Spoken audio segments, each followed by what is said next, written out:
ఇది చూపిస్తారు మీకు నిన్న. నేనన్నా బాధ్యత గల ప్రభుత్వం జరుగుతున్న పరిణామాలు ఏంది, రైతాంగం అక్కడ ధర్నా ఎందుకు చేస్తుండ్రు, అక్కడ కంపెనీ రావద్దని వాళ్ళు రోడ్ల మీదకి ఎందుకు వచ్చిండ్రో అది పరిష్కారం చేస్తే బాగుంటుంది. కానీ ఏదో టీఆర్ఎస్ పార్టీనే టార్గెట్ చేయాలి, మమ్మల్నే టార్గెట్ చేయాలి అనే సంకల్పం నిన్న మాట్లాడడం అది మంచి పద్ధతి కాదు. మీరు మాట్లాడేటప్పుడు అన్ని విషయాలు తెలుసుకోవాలి. ఫస్ట్ ఎలిగేషన్ చేసేటప్పుడు మీరు అన్ని విషయాలు తెలుసుకొని మీరు విమర్శ చేస్తే బాగుంటుంది. ఏది తెలియకుండా ministry of environments and forest government of India permissions ఇచ్చే గవర్నమెంట్ ఆఫ్ ఇండియా అది కూడా తెలియకుండా రాష్ట్ర ప్రభుత్వం ఏదో చేసిందని చెప్పి నేనేదో దాంట్లో క్యాబినెట్లో ఉన్నా అని చెప్పి గట్లా మాట్లాడుతున్నారు. ఇది మంచి పద్ధతి కాదు. మీరు అందుకే ప్రజలలో అబాస్ పాలవుతున్నారు. ప్రతి దాంట్లో కూడా మీరు అనవసరంగా పనికిరాని విషయాలు మాట్లాడి తెలియని విషయాలు మాట్లాడి అబాస్ పాలు కావద్దు అని చెప్పి నేను ఈ సందర్భంగా తెలియజేస్తున్నా. ఇదంతా కూడా చెప్పే అవసరం లేదు. మీరు అనవసరంగా లేనిపోని అంశాలనన్నీ లేని ఉన్నట్టు చెప్పేటువంటి ప్రయత్నం చేయడం దుర్మార్గమైనటువంటి చర్య. రైతులు ఇబ్బంది పడుతున్నారు, వాళ్ళకి న్యాయం చేయండి. రైతులు ఎందుకు ఇబ్బంది పడుతున్నారు, ఎందుకు రోడ్ల మీదకి వస్తున్నారు, వాళ్ళకి న్యాయం చేయండి. అది వదిలిపెట్టి మీరు ఈ పనికిరాని ఎలిగేషన్స్ పెట్టవలసి రెండోది లేనిపోని క్రియేట్ చేయవలసినటువంటి అవసరం లేదని చెప్పి తెలియజేస్తాను.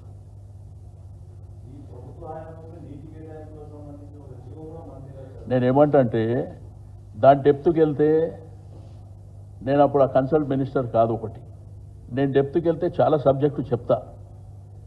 ఇప్పుడు ఆ రోజుల్లో సింగిల్ విండో అని పెట్టింది గవర్నమెంట్. పర్మిషన్ ఇచ్చేదేమో గవర్నమెంట్ ఆఫ్ ఇండియా, ఇక్కడనేమో సింగిల్ విండో పెట్టారు. ఆ అప్రూవల్ అనేది సింగిల్ విండోలో పోతాయి. అవి అది తెలుసుకుంటే మంచిగా ఉంటుంది. ఇక నాకు సంబంధం లేదు, ఇంకా నేను డెప్త్కి వెళ్ళి ఇంకా డీటెయిల్గా చెప్పవలసిన అవసరం లేదని నేను అది వదిలేస్తున్నా.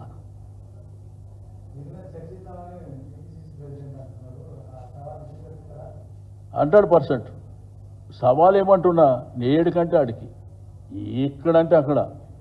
నేనేమంటున్నా, ఒకవేళ నిజంగా సంబంధం ఉంటే నేను రాసిచ్చేస్తా అంటున్నా కదా. మీరు డాక్యుమెంట్ ఏమన్నా రెడీ ఉంటే తెచ్చుకోండి, రాసిచ్చేస్తా అని చెప్తున్నా. దాంట్లో ఎనికి తగ్గేది ఏం లేదు. నేనేమంటా, మీరు ఎప్పుడన్నా కానీ విమర్శలు చేసేటప్పుడు అథెంటిక్గా చేయండి. ఏది పడితే అది మాట్లాడకండి. ఎందుకంటే మీరు బాధ్యత గల వ్యక్తులు. అబాస్ పాలు కావద్దనే మీకు. రెండోది, నేను వాళ్ళు చెప్పవలసిన అవసరం లేదు. మీరు గూగుల్లోకి వెళ్తే టోటల్ ఇన్ఫర్మేషన్ మీకు నేను దాంట్లోకేం తీసేదే ఇప్పుడు మీకు ఇచ్చినాయి. అదే అన్నా, నేను తీసిన దాంట్లోకే చెప్తున్నా. ఇదే పెద్ద సీక్రెట్ కాదు, దాపరికం కాదు, దాచుకునేది కాదు. క్లియర్గా దీంట్లో చూడండి, వాళ్ళు ఎప్పుడు జాయిన్ అయ్యారు, ఎప్పుడు రాజీనామా చేసారు, పక్కనే ఉన్నది. దాని పక్కనే అది వర్కౌట్ కాదని చెప్పి తప్పుకున్నారు అప్పుడే. ఇది ఇప్పుడు కాదు, 8 సంవత్సరాల క్రితం. ఇప్పుడు లేటెస్ట్గా జరుగుతున్న డెవలప్మెంట్ గురించి చెప్పమంటే ఈ పనికిరాని అంశాలన్నీ తీసుకొస్తారు. అది ఇక ఉంటుంది కదా బాస్. రాజకీయాలలో ఏం చేస్తాం? ఇవాళ రేపు ఎట్లా అయిపోయిందంటే రాజకీయాలలో ప్రతి అంశంలో కూడా నోన్ పర్సన్ ఉన్నోళ్ళు, ఫెమిలియర్ ఉన్నోళ్ళని టార్గెట్ చేయడం సర్వసాధారణంగా జరుగుతాయి. సరే, అవన్నీ సందర్భం వచ్చినప్పుడు చూపిస్తాం. కానీ ఇప్పుడు ఏంటంటే బాధ్యత గల వ్యక్తులు, నా సలహా, మీరు విమర్శ చేసేటప్పుడు కొంత జాగ్రత్తగా చేయండి, తెలుసుకొని చేయండి. చేయొద్దని నేను చెప్పను, కానీ తెలుసుకొని చేస్తే మేలు కదా. ప్రజల్ని మీరు కన్ఫ్యూజన్లో క్రియేట్ చేస్తారు. ఇష్యూ ఒకటి, ఆ ఇష్యూని సాల్వ్ ఎట్లా చేయాలి అది వదిలిపెట్టి డైవర్ట్ చేయడానికి ఇది ఒక పనికిరాని ఎలిగేషన్స్ పెట్టి అది తప్పు కదా.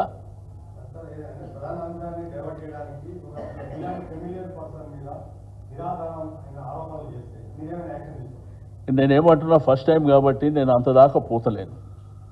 తప్పకుండా లీగల్ ప్రొసీడ్ కావచ్చు, కానీ నేనేమంటా అంటే బాధ్యత గల వ్యక్తులు కాబట్టి ఇప్పటికైనా కానీ మాట్లాడేటప్పుడు ఆచితూచి అన్ని ఇన్ఫర్మేషన్ తీసుకొని మాట్లాడండి అని చెప్తున్నా.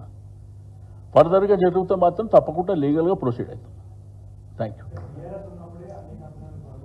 నేనేమంటున్నామా, అది మన గవర్నమెంట్ది కాదమ్మా, అది దాదంతా ప్రాసెస్ అంతా సెంట్రల్ గవర్నమెంట్ డిపార్ట్మెంట్ కూడా మీకు MoEF ministry of environment and forest వాళ్ళు ఇచ్చేది, స్టేట్ గవర్నమెంట్ సంబంధం ఉండదు. స్టేట్ గవర్నమెంట్కి ఏంటంటే ఇక్కడ పొల్యూషన్ కంట్రోల్ కావచ్చు, వేరే ఏమన్నా ఉంటే వాళ్ళు సింగిల్ విండోలో అప్లై చేస్తారు, సింగిల్ విండోలో ప్రాసెస్ జరుగుతుంది. అది పర్టికులర్ ఏమి ఉండదు. నేను అంటుంది రాజమండ్రిలా